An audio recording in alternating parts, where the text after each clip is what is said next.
Мүлікті жария ету 2016.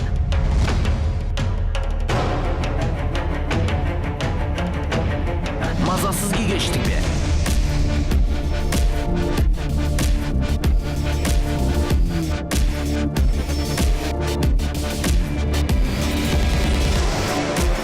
Служишь потом всех граждан Казахстана. Жасырған ақшаң бар ма? Не істеу керек? После этой легализации мы начнем искать деньги, запрятанные от налогов по всему миру. Мы предлагаем добровольно принести деньги, открыть все и жить спокойно, спать спокойно.